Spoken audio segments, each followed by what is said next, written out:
We're going to get really nerdy, some serious NBA nerdery right now. If your NBA team sucks, there's a reason for it. This is episode 6 of the Royal City Hoops podcast. We're going to jump into why teams suck, why the same teams suck. And it's been a little while, maybe a week since my last one. I had to move my office equipment to the house because can't go to work now that we're all locked down. And I got nothing else to do. So I set it up here in the basement. As you can probably see maybe in the background, I'm in my basement. If you're watching this on YouTube or Instagram or Facebook, this is my disaster of a basement. I will not show you more than this because I have two little boys who are basically hurricanes. And cleaning has no point. In the background, you might see that there's a hoop on the wall. In there, I'm trying to build an office. So all this quarantine time, I'm going to build an office. But enough about that. Let's get into talking some NBA and why your team sucks.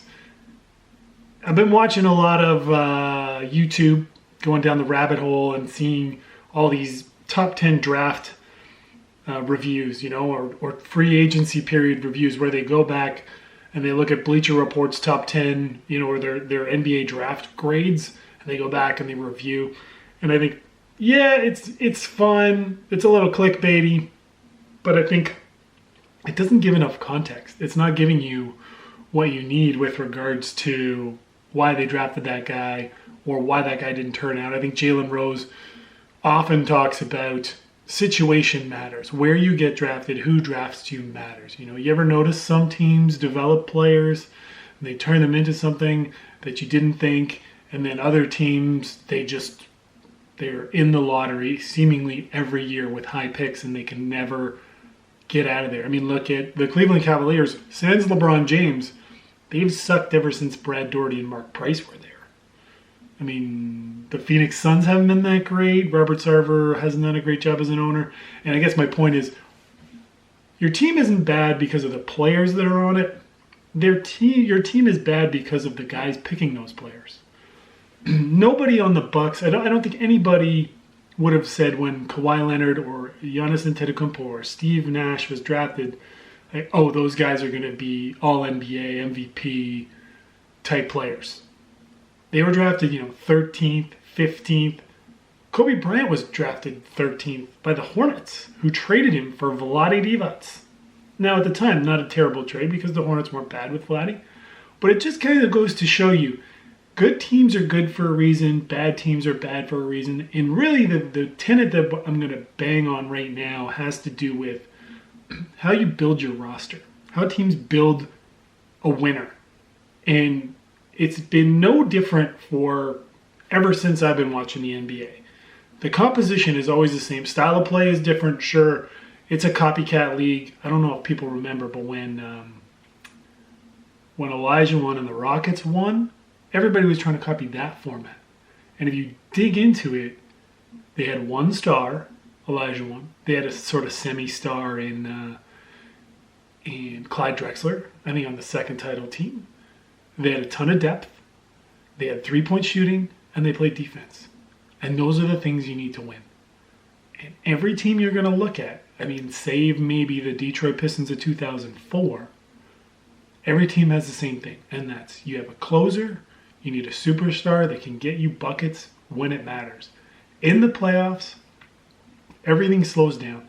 Guys start playing defense, they start taking the little details serious, and everything comes to a halt. No more up and down, no more run and gun, no more easy layups. Everything's contested and guys are doing everything they can to win. Now, if you don't have a guy who can close out games, and the Raptors are the prime example. They essentially swapped DeMar DeRozan for Kawhi Leonard. Yes, Danny Green played a big role, but let's just oversimplify for a minute. What could Kawhi do that DeMar could? DeMar relied heavily on free throws and getting foul calls. When everything slows down in the playoffs, you're not getting the same foul calls. Look at what's happened with James Harden. He doesn't get the same whistles in the playoffs that he gets in the regular season. It doesn't work.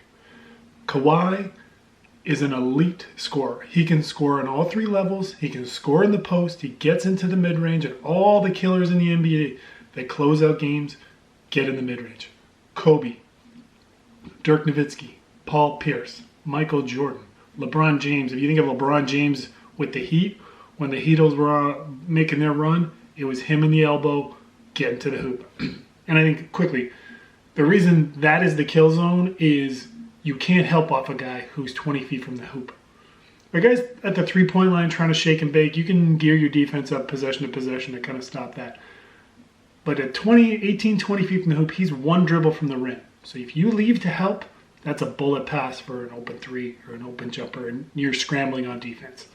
So that's why that area is the kill zone. But let's go back. They all have a closer. Every team you're going to think about has a closer. I mean, the Rockets had Elijah. The Spurs had Duncan. Golden State had KD and Steph. Jordan of the Bulls, Kobe. Everybody had a closer. So the elite teams, if you're going to be an elite team or you're going to be a contender, even if you're just going to be a really, really good team and not win a championship, you need a closer. You can't do it by committee. The 2004 Pistons are really the only ones that did it by committee, and they had a guy who closed out their games named Mr. Big Shot, Chauncey Billups, one of my personal favorites all time, who closed out those games. So he wasn't a superstar. He wasn't your quote-unquote best, like, top 10 player, but he closed out games for them because he could create a shot. Now, that's the easy one. If you don't have that guy, okay, you can still be good, but you're just not going to be elite. The next thing you're going to need is depth. You're going to need positional depth. Every position, what that means is every position you have, power forward, shooting guard, small forward, center. Not that now all those positions are kind of interchangeable and different, but you need all of those positions, and you need depth. You need somebody on the bench that can play those positions and play it well. You need a professional NBA player, not a bunch of young guys that you roll out there that don't know how, haven't been in the league that long. You need winners. You need guys who offer a skill. The other skill you need, well, let's stay on track here. You need positional depth. One, because it's a long season. Two, you are going to need somebody on different games to step up in the playoffs when games are close. Think of the Bulls. I remember a game the Bulls that came back from the Bulls were down, 18 or 20 or something. I think it was to the Blazers or was it Utah? And Bobby Hansen came off the bench and brought them back in.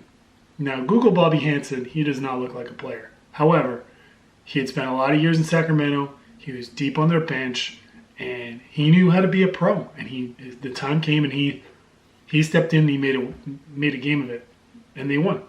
So you need positional depth.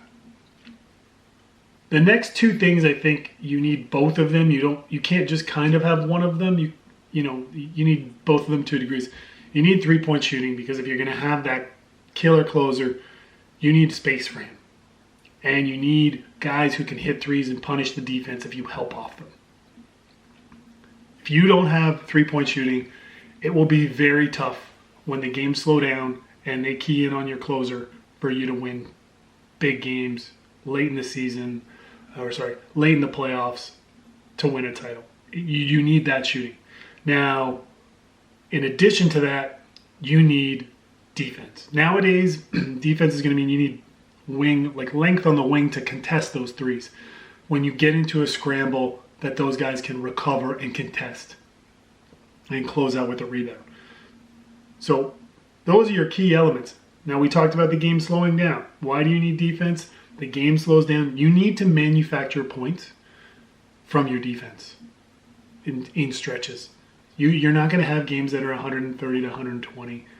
Your games are going to be high 100s, low 100s, high 90s, grind it out kind of games. You could have stretches of 8 minutes where it's just guys shooting free throws because they can't get a bucket and the defense is so intense. So if you can't guard, again, let's talk about the Houston Rockets. They can't really guard anybody, so that's why they're not going to go very far, as cool, as gimmicky as they are. But that's a topic for another day. You need to be able to guard. So let's go over those 4 things again. You need a closer. you need defense, you need three-point shooting, and you need positional depth. Non-negotiable. You could still be really good and have 3 out of 4 of those, or, kind of parts of those, but otherwise you're going to suck. So when your team sucks, it's because they didn't build their roster properly to achieve that. And the easiest thing to me is to talk about the Knicks, why a team is bad is because the organization is bad, but that's just such low-hanging fruit to talk about why the Knicks suck. And quite frankly, it's boring. Now, we can talk about other teams. We talked about the Cavs, their inability to draft well or develop players. That's why they suck. But we can use better examples of teams that are actually good, that haven't built their roster properly, and that's going to cost them a championship. Let's talk about, first and foremost, the Philadelphia 76ers. I personally think Embiid and Simmons can coexist and be super successful. We all know the league is built around wings. Embiid is super unique. You need at least 2 stars. Don't go getting rid of one because you built your roster poorly. With Simmons, yes, he can't really shoot yet. And I would be less concerned with his three-point shooting and more with his free throws, because if he can't close games, if you can't get a mismatch going and get him going to the hoop and him make the free throws, you can't have him in. So to me, that's the big thing in his development. Isn't his three-point shooting, it's his free throw shooting. If you can get him to make free throws, shooting the low to mid 70s, now you're a big threat in those close games, especially when the game slows down. He's the one who's got the wiggle to get to the hoop and draw fouls and create. Embiid's not going to get the ball out of bounds, inbound to Tim, and go bring it up. That's why big guys aren't great closers. Now, where Philadelphia has failed in a big way is they didn't surround their best players with the things you need to win. What do we talk about? We talked about defense. And sure, people have talked about the Sixers being this phenomenal defensive team because they added Al Horford and they got Josh Richardson and they have all these players like Matthias Thybulle, and they're going to really just crush people on defense. Well, we haven't seen that yet. And who knows if we will, if we're even going to have the rest of the season. But what they don't have is shooting. They don't have shooting. They don't have anybody. Tobias Harris can make a 3. He's a good shooter. Embiid takes threes. Should he be taking threes? There's a big debate about his numbers on that. But after that, who's stretching the floor for you? Who's creating those lanes for Ben Simmons to get down?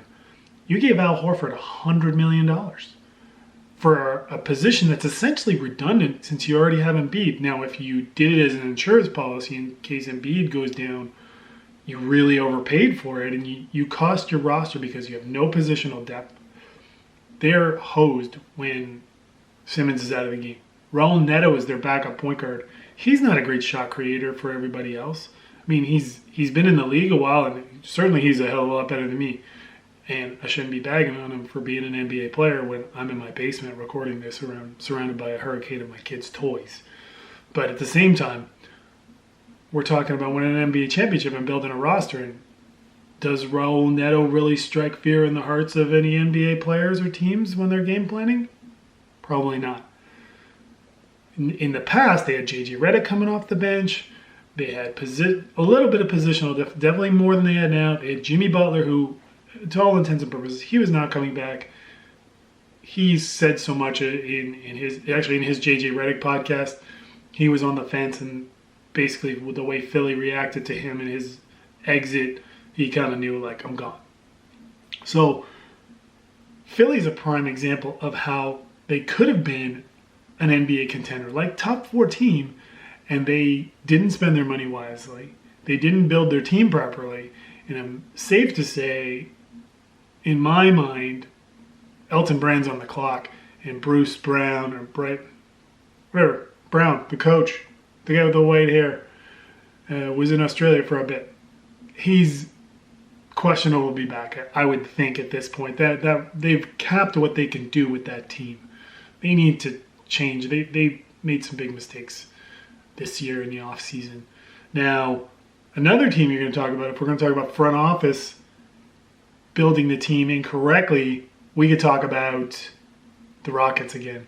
Okay, let's dig into the Rockets. Let's not make it a separate podcast. Let's just jump in and bag on the Rockets right here. Mike D'Antoni and this whole small ball thing is not new. None of it's new. Don Nelson did it years ago. And to me, Mike D'Antoni is just a shinier, cleaned up version of Don Nelson. Run TMC with Don Nelson. I mean, they were running Billy Owens at the 4. I think at one point they played Rod Higgins at the 5. He had Manute Bol shooting threes. He was doing what we're doing now way back, and he was doing what D'Antoni did too. It's just not 7 seconds or less or up tempo. It was more disorganized, but there was still the same stuff going on.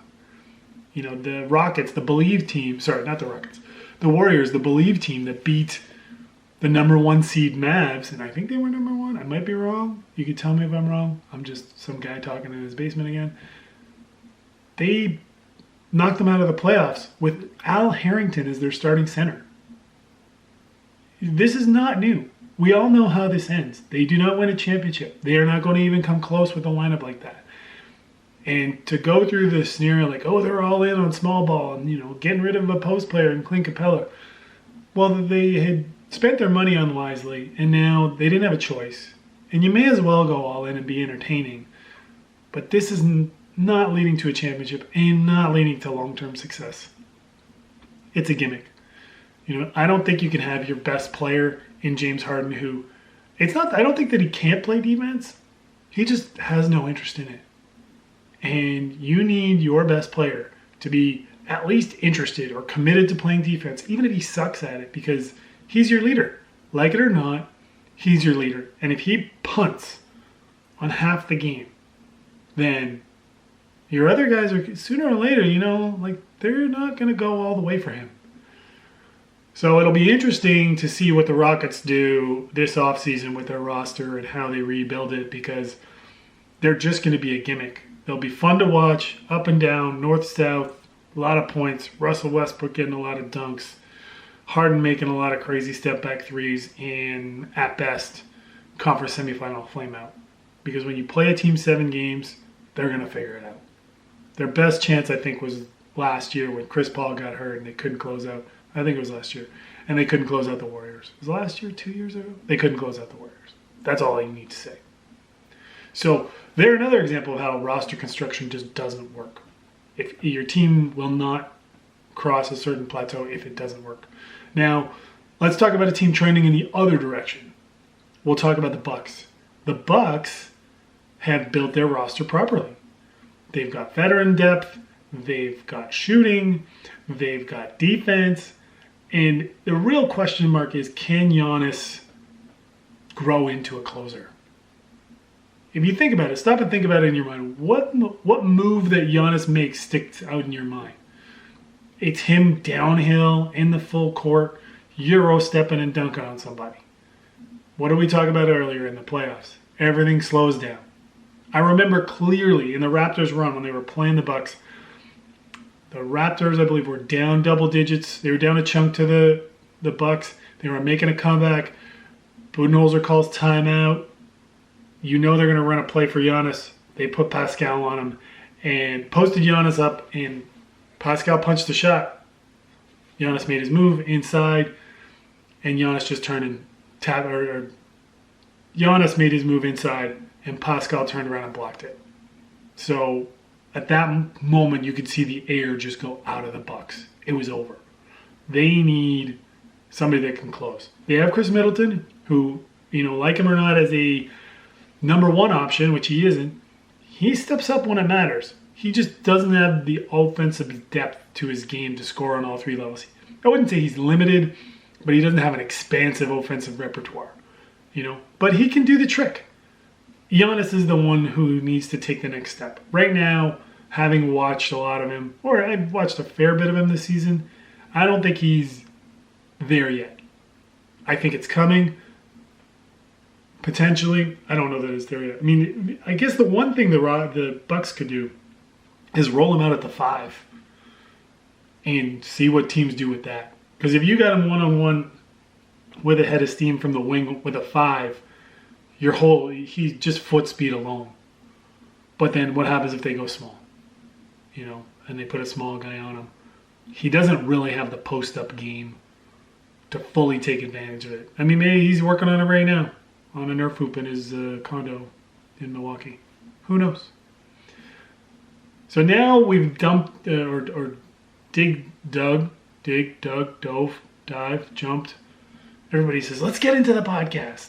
So I'm trying to stay away from those trendy words.